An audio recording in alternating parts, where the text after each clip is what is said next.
topic in consumer and industrial chemistry. Okay, teruskan.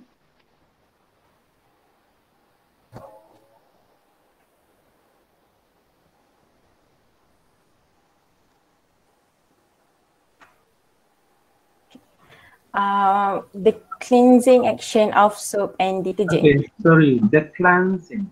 The cleansing action of soap and detergent. Soap and detergents act as emulsifying agent because soap and detergent molecules are soluble in oil or grease and water. When soap Okay, Azwa. Yes, sir. What do you understand about the word emulsifying agent? Emulsifying agent tu dia membuatkan molekul dalam air tu bergerak. Bagus. Itu yang saya nak dengar. Okay. Bila kita faham, kita boleh jawab dengan confident dan kita boleh share ilmu itu dengan orang lain. Itu matlamat saya sebenarnya. That sharing. When you share your ilmu, dia akan berkembang dan dia akan menjadi satu bakul pahala kepada kita. Alright, teruskan. When soap or detergent is dissolved in water, the molecule will form into in ion, which is soap will dissolve to form sodium ion Na+, or potassium ion K+, and soap and ion. Alright. Where does the sodium ion comes from? From sodium peroxide tadi. Sodium apa? Sodium hydroxide tadi. Bagus. You understand well. Bila saya tanya, you boleh jawab. Means you understand. Alright, yang lain pun kena faham lah. Bila saya tanya, where does the sodium ion comes from? It is come from sodium hydroxide from the saponification process. Sebab kita buat apa? Kita buat proses saponification to produce soap kan? Awal-awal kan yang diterangkan oleh grup yang sebelum ni. Betul tak? Yes, okay. So bila the soap tadi kita letak dalam air, so soap molecule ionizes to form sodium ion jika guna sodium hydroxide ataupun potassium jika guna potassium hydroxide and soap anion. Okay, soap anion tu panjang-panjang lah, RC semua-semua lah. Okay, teruskan. Okay. For detergent, it will dissolve in water to form sodium ion, Na+, and detergent and ion. And you can see that there are the example of equation for ionization of soap and detergent in water.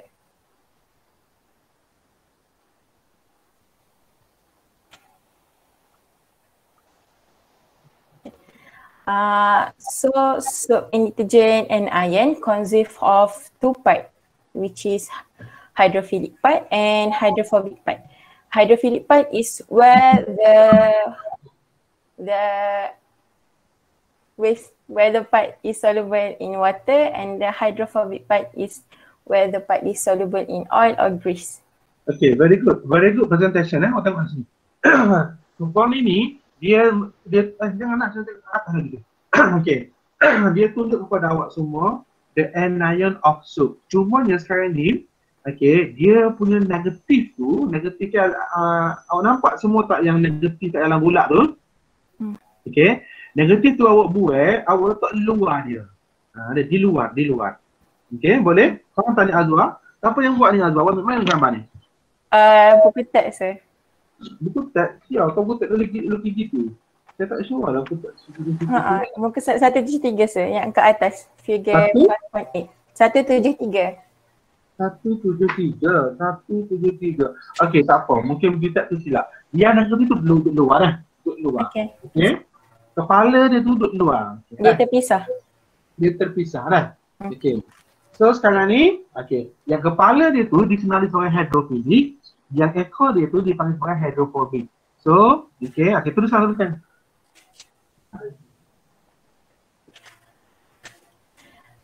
For soap and ion, the hydrophilic part is carboxylic ion head.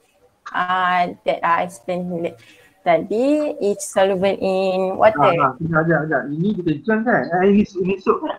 Awak tengok tu dia punya negatif duduk mana? Duduk luar kan? Duduk depan ada hujung kan? Yes. Ni awak mana gambar ni? Putih tu kan? Okay, tak apa. Alright, so teruskan. So ini yang kita nak tengok dah. Hydrophilic and hydrophobic. Philic tu kepala. Ada kan nama orang philic kan? Ingat, orang ada kepala, dia tu kepala. Hydrophobic tu ekor dia. Dalam bio pun ada belajar Alright, next. And the detergent and iron, the hydrophilic part is different from salt, which is sulfate or sulfonate iron head, but the hydrophobic part is the same, which is long hydrocarbon tail. Okay, apa? Once again, what is the difference between hydrophilic part in detergent and soap? What is the difference? The iron, sir. Kalau detergent sulfate iron, kalau soap sorry sir. Kalau sodium iron. Bukan sodium dah. Betul ke awak sebut dia? Okay, macam ni. Yang pentingnya awak faham bahawa dalam detergent tu ada S. Gitu dah. Dalam soap tak ada S. Okay, kenapa detergent ada S? Sebab dalam detergent kita ada proses sulfonation. Sebab tu ada sulfate ataupun sulfonic ion tadi. Okay, dalam soap tak ada proses sulfonation. Boleh faham dah?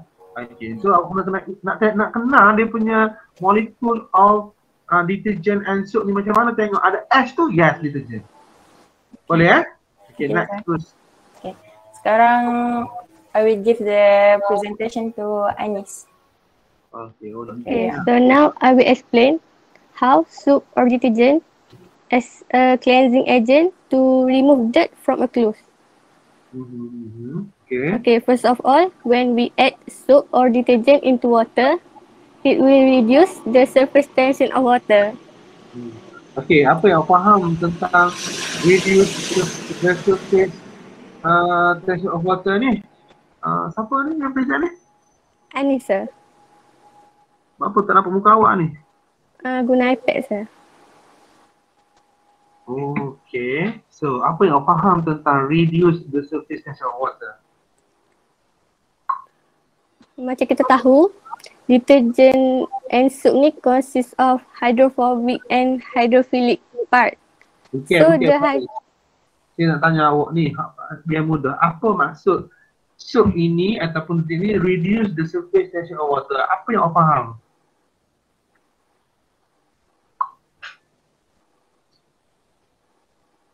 Tak faham? Tak faham, sir.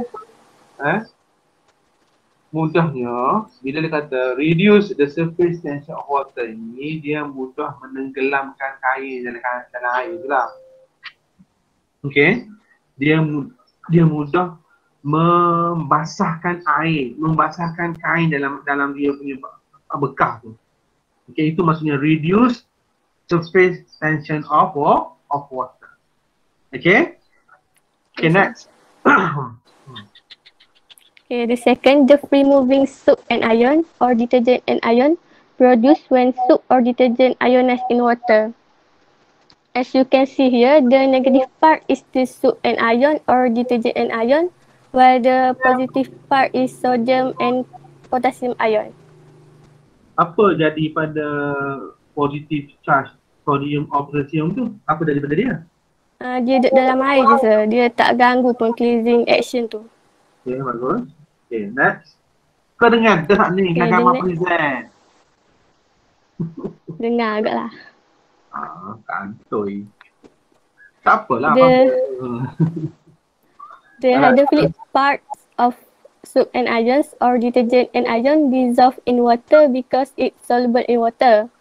While the hydrophobic parts dissolve in grease because it's soluble in grease or oil. Okay, awak tengok dah. Awak tengok tu. Kepala dia dekat mana, kepala tu stay in water kan? Dia tak ada air kepala dia tu. Dia tak masuk dalam dia punya grease tu. Coklat tu grease dah. Grease ni minyak lah kan? Okay. Manakala dia punya kaki dia tu duduk dalam grease tu. Okay, terus.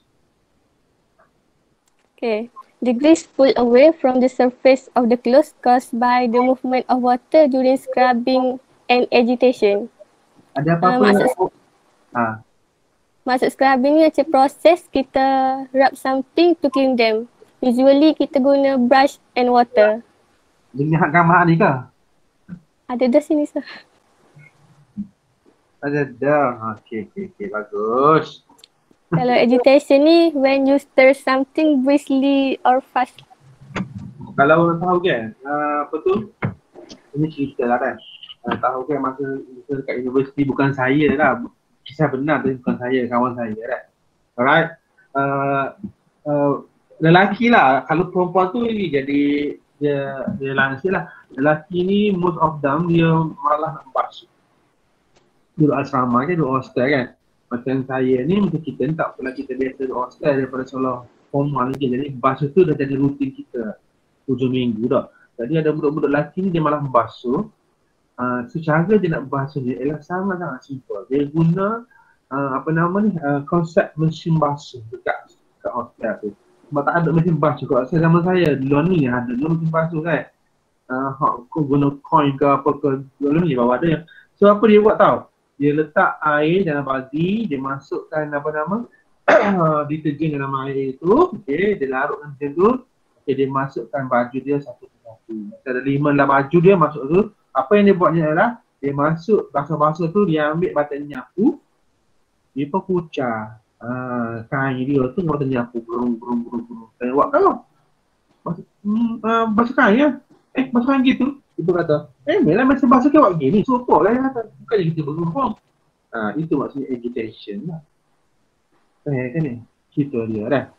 Tapi betul tak bersih mana lah kan, sebab kita tak bergurung kan. Right. So maksudnya itu proses yang dimaksudkan dengan scrubbing and agitation.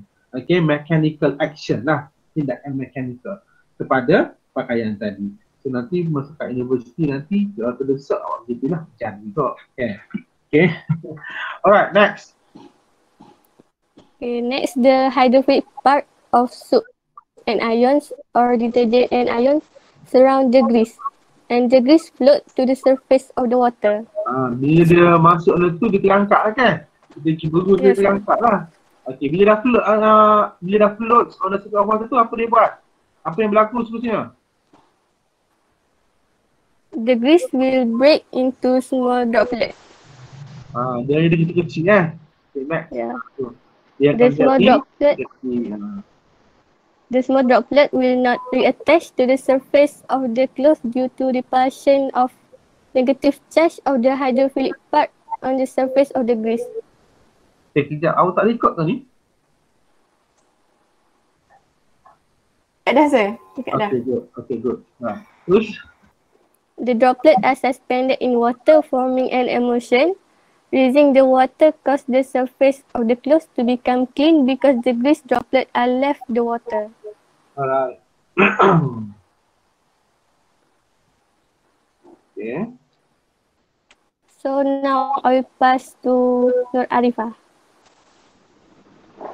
Okay, so now I will be presenting 5.2.4, which is effectiveness of cleansing action of soap and detergent.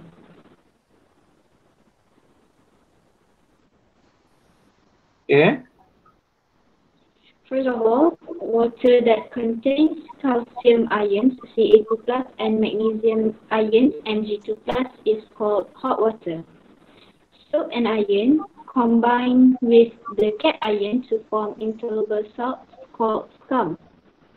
Thus, the formation of scum causes wastage of soap because more soap is needed for cleansing action. Over here we have the chemical formula for the production of scum. Formation of scum. Scum tu apa? Scum. What is scum? Scum tu apa?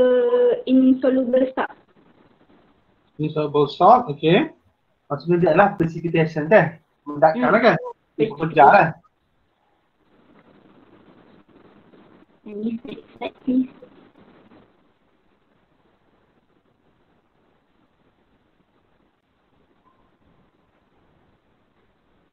Okay.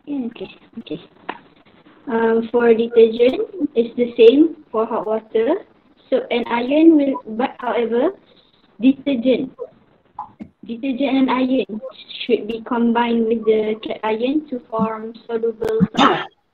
Okay. Thus, the effectiveness of detergent cleansing action is not affected by hot water. Okay, the example of hot water apa dia? Tak nampak lah awak punya equation ni dengan tangan Tu dengan tangan tu. Okay, tak nampak sangat hak kuning tu dah. Okay, the example of apa nama hot water apa dia?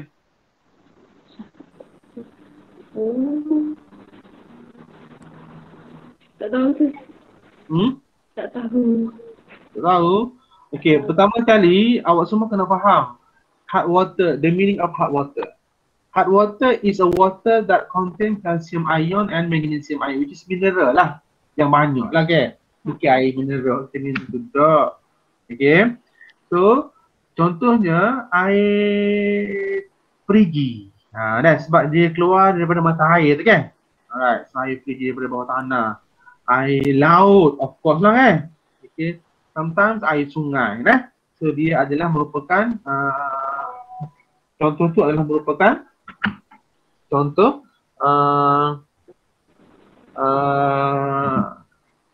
apa nama dia? Hot water. Jadi bila kita guna soap in hot water, soap akan react dengan mineral tadi untuk membentuk precipitate. Precipitate itu insoluble lah. Okay, dah.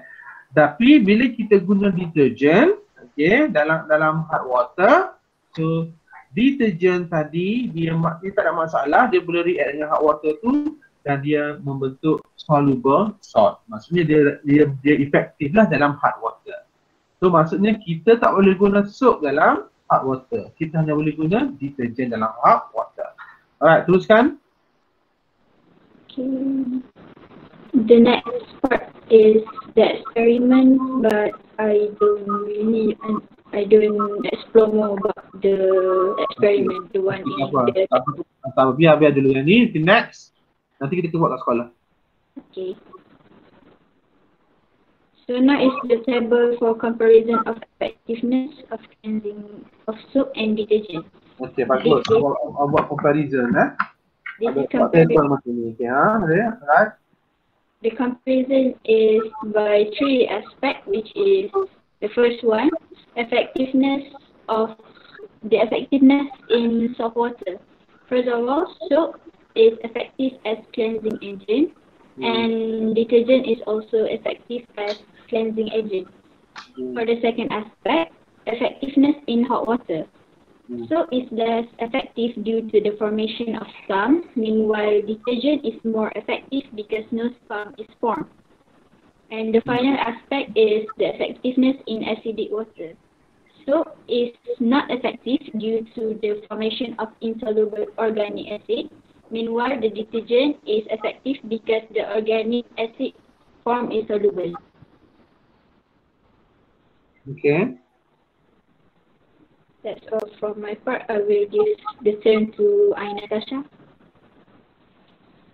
Okay, I present 5.2.5 additive detergents. Okay, what is additive? Additive is a substance added to something in a small quantity to improve or preserve it. Do you realize that detergents make up the majority of today's cleaning agents? There are a variety of detergents on the market, each with slightly different cleansing qualities. Only 20% of contents in a detergent are surfactants. The rest of contents are detergent additives. Detergent additives are used to enhance the cleaning action. Table below, the additives give the detergent unique properties. The table below shows that the detergent additives along with their functions and examples. First, biological enzyme. It is to remove from proteins such as and sugar. The example of biological enzyme is amylase, protease, cellulase, and lipase. Protease. Second is whitening agent. It is to change dirt to colorless substance. The example of whitening agent is sodium perborate, AbO3, and NH2O, and sodium hypochlorite, NaClO. The third additive is optical whitener. It is to make clothes become whiter and brighter. The example of optical whitener is fluorescence dye. The fourth additive is the softener and builder. It is to enhance the effectiveness of the detergent by softening the water. The example is sodium triphosphate, Na5P3O10. Okay. Lagi. Yang ni awak boleh baca sendiri semua baca, tengok function dia dan example dia. Okay, teruskan tak apa baca.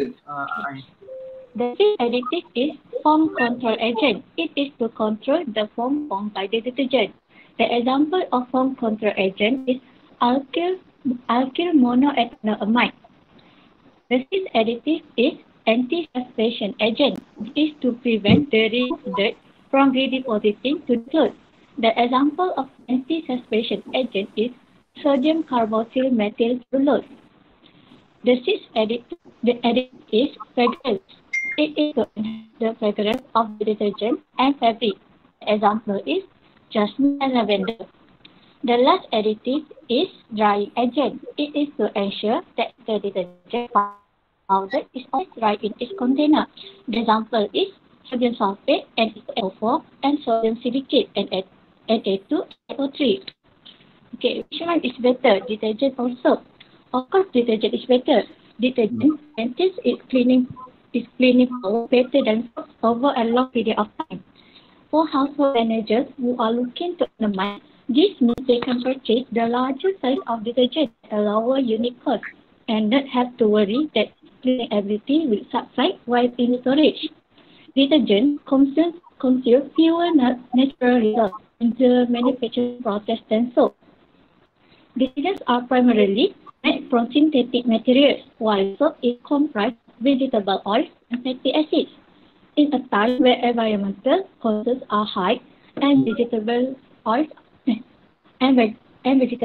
needed to manufacture biodiesel fuel, this can make detergent the environmentally friendly and alternative. Okay. So ada foam control agent to control the foam form by detergent semua tu awak baca sendiri dan awak boleh tahu apa dia function dia dan tahu juga dia example dia Okay, satu lagi saya nak tunjuk kat sini kalau boleh. Okay, contohnya drying agent tu sodium sulfate Na2SO4 tu kena tak bawah, part tak bawah dah. Dia chemical salah macam tu dah. Okay, dan yang kita buat apa tu ikut kita saja dan dia punya format penulisan itu mesti betul lah. Alright, so very good. Okay, so saya harap orang lain. Thank you. Dan saya hampir ni. Okay,